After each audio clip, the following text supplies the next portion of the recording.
Métodos electroanalíticos. Oxígeno disuelto. El OD proviene de la atmósfera que se ha disuelto en el líquido. También se produce como resultado de la fotosíntesis en las plantas acuáticas. La importancia. El oxígeno disuelto en el agua es responsable de sustentar la vida de las especies acuáticas. Además, nos permite conocer la calidad de la misma. Las unidades, esta se mide en miligramos litros. Las diferencias, agentes oxidantes y reductores, materia orgánica, iones, nitratos y ferroso, burbujas de aire.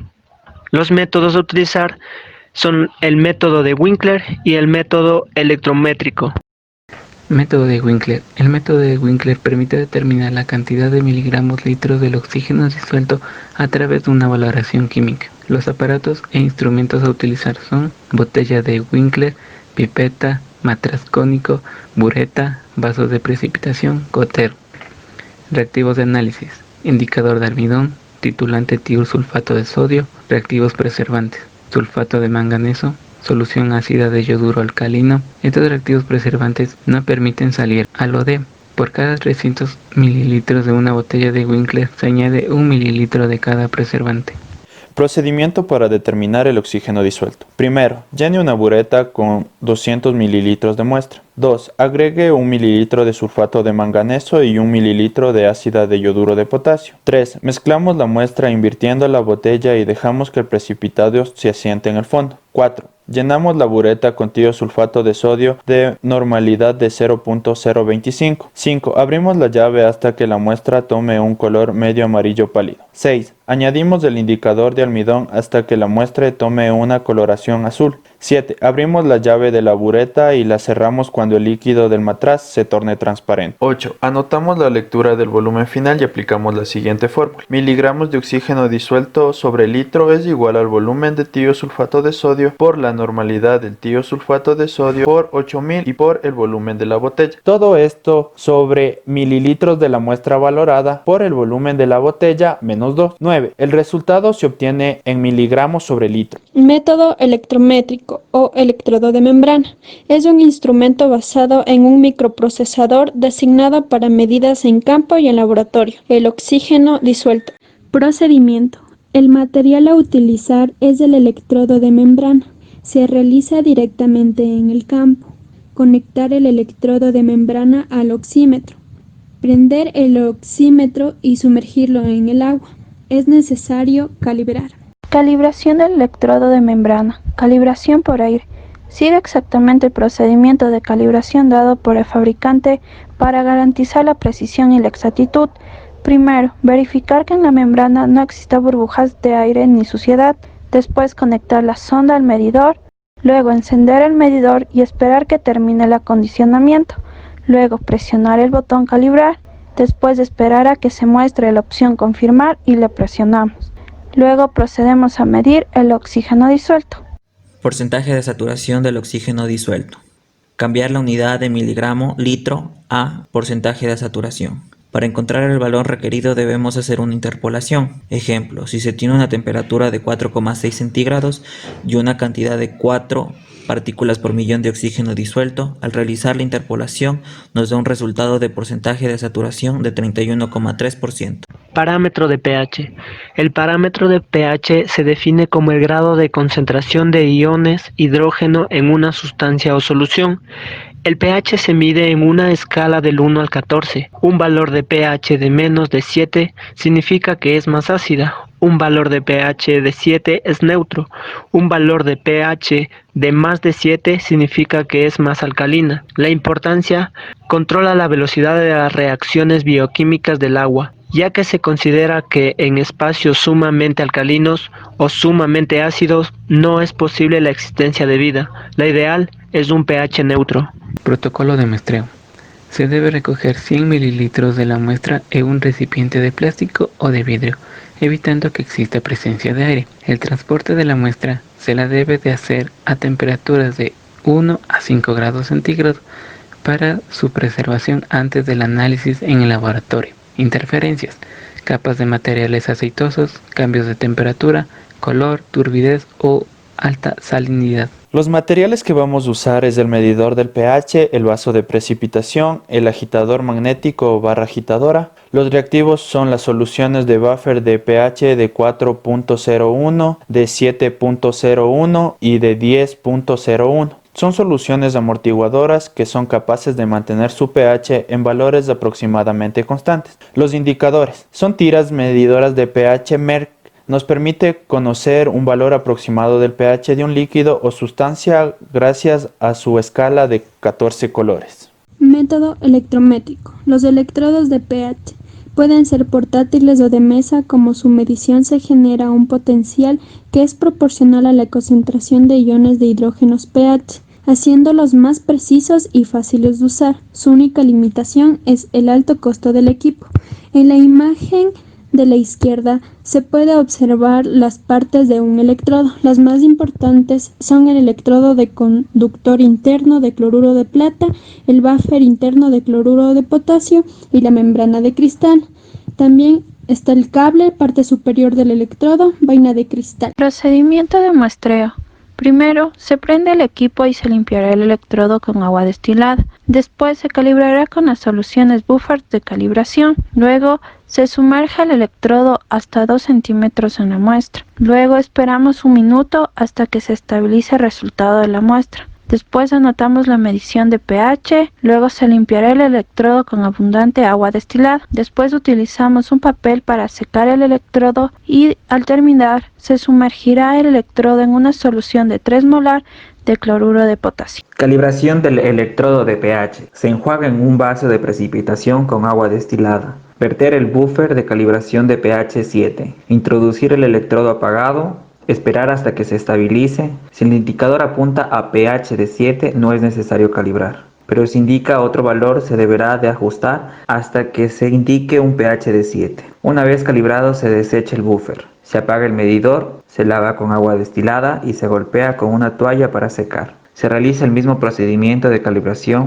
para los buffers en pH de 4 y 10. Conductividad. La conductividad eléctrica en los líquidos se relaciona con la existencia de sales en las sustancias y en su composición de iones positivos y negativos. Estos conductores iónicos se denominan electrolitos. La aplicación. El método es aplicable en agua de uso potable, superficiales, residuales y residuales domésticas e incluso industriales. Los intervalos. El intervalo de aplicación del método es de 10 a 10.000 o hasta 50.000 micromol sobre centímetros. Las conductividades fuera de estos valores son difíciles de medir con los componentes electrónicos y las celdas convencionales. Unidades se expresa en micromol por centímetro, equivalente a microsienes por centímetro o milisienes por centímetro en el Sistema Internacional de Medidas. Interferencia, temperaturas extremas, residuos, mediciones en soluciones especiales como soluciones de ácido o bases fuertes, solventes orgánicos, ya que pueden dañar la celda o cortar su tiempo de vida considerablemente. Reactivos. Solicite los reactivos diligenciando el formato AF0041, agua ultra pura, obtenida mediante un purificador Lavanco Water Pro PS, cloruro de potasio sólido, grado analítico mínimo de 99% de pureza. Calibración del conductímetro. Primero, necesitamos el estándar de conductividad de 12.88 milisiemens sobre centímetros. Luego, encendemos el equipo apretando la tecla On-Off. Luego, configuramos el rango presionando el botón Range hasta que en la pantalla nos muestre 0 milisiemens sobre centímetro. Luego, para calibrar, oprimimos el botón Calmens. El equipo entra en botón calibración. Luego introducimos el electrodo y esperamos que nos marque 12.88 milisiemens sobre centímetros. Luego enjuagamos el electrodo con agua destilada agitando un poco para eliminar el exceso de agua. Para este experimento vamos a necesitar una boquilla, un foco, una extensión eléctrica, recipientes de vidrio y 5 diferentes tipos de líquidos: el agua estancada, el agua de reservorio, leche, Gatorade, agua con sal y agua potable.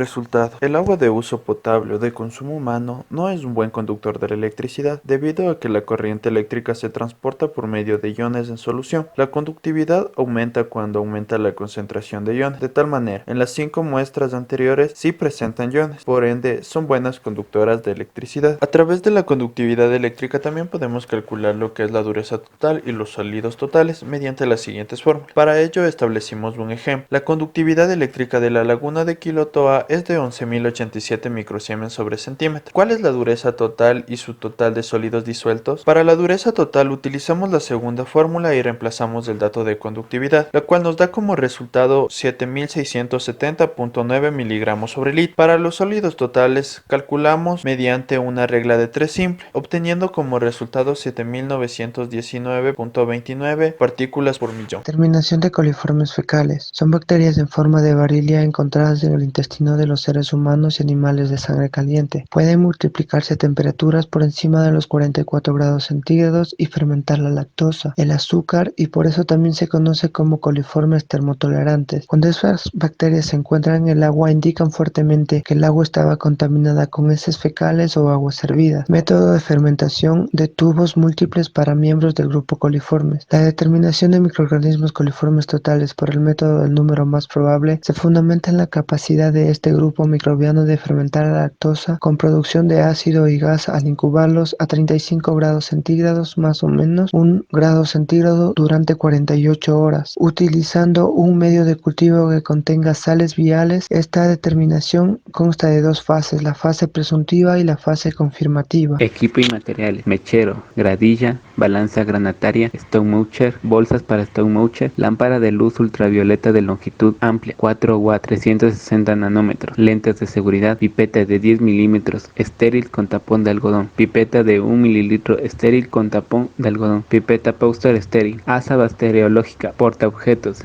microscopio óptico, termómetro calibrado, baño de agua a 44.5 grados centígrados más o menos 0,1 grados centígrados, incubadora a 35 grados centígrados más o menos 2 grados centígrados, horno para esterilización de material de vidrio de 160 a 180 grados centígrados y AutoCAD. Interferencias: agua con gran turbidez, tóxicos orgánicos, carga bacteriana de no coliformes, presencia de cloro u otros elementos. Los reactivos: tripteína, lactosa, sales biliares, fosfato dipotásico y cloruro de sodio. Procedimiento. Prueba presuntiva. Agitar la muestra y transferir volúmenes de acuerdo con el cuadro 1 a cada uno de los tubos con caldo lauril sulfato de sodio que se haya seleccionado. Agitar los tubos para homogeneizar la muestra. Incubar los tubos a 35 más menos 0,5 grados centígrados. Examinar los tubos a las 24 horas y observar si hay formación de gas. Desplazamiento del medio en la campana de Durham. Si no se observa producción de gas, incubar 24 horas más. Prueba confirmativa coliformes fecales. Transferir de 2 a 3 pasadas de cada tubo positivo, obteniendo durante la prueba presuntiva caldo lauril sulfato de sodio, un tubo de 16 por 150 milímetros con caldo C conteniendo campana de Durham. Luego agitar los tubos para su homogeneización. Luego incubar a 44.5 más menos 0,1 grados centígrados en una incubadora un baño de agua durante 24 a 48 horas. Luego registrar como positivos todos los tubos en donde se observe el crecimiento y producción de gas después de un periodo de incubación de 24 a 48 horas. Luego consultar la tabla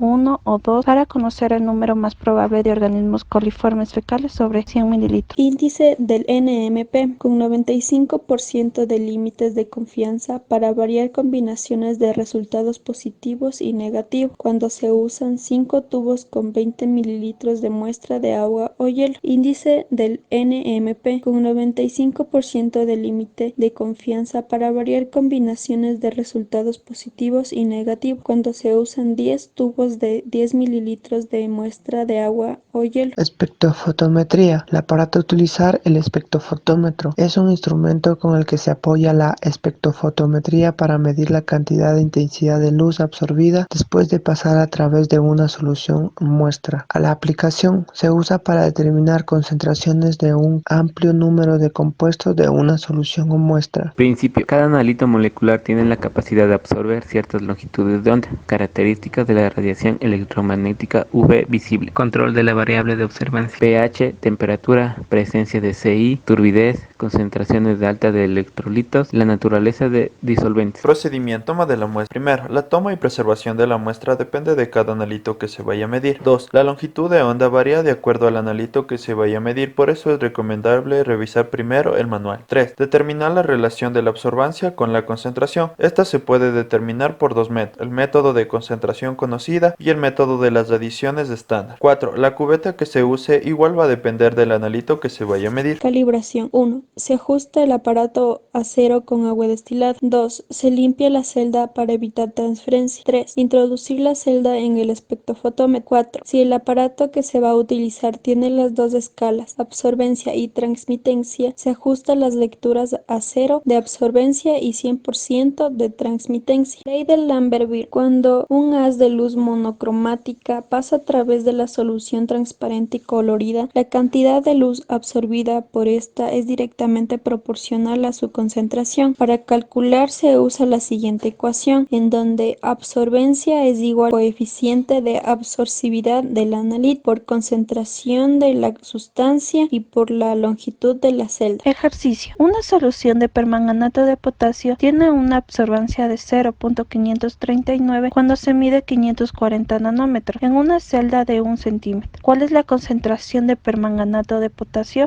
Antes de determinar la absorbancia de la solución desconocida, se obtuvieron los siguientes datos de calibración para el espectrofotómetro. Una vez establecidos los valores conocidos de concentración y absorbancia, se realiza la determinación de la concentración mediante interpolación, dándonos un resultado de la concentración de 0.0971 miligramos sobre litro, cuando existe una absorbancia de 0.539 de una solución de permanganato de potasio. Uso del permanganato de potasio en el agua. Este compuesto es muy apreciado en diferentes ámbitos y actividades debido a su alto poder oxidativo, ya que posee una serie de propiedades que lo hacen un producto de gran utilidad. Entre las funciones y aplicaciones para los que se emplea el permanganato de potasio, podemos destacar su uso en la purificación de grandes masas de agua, contribuyendo a eliminar las bacterias y favoreciendo a la mejoría de la calidad del agua.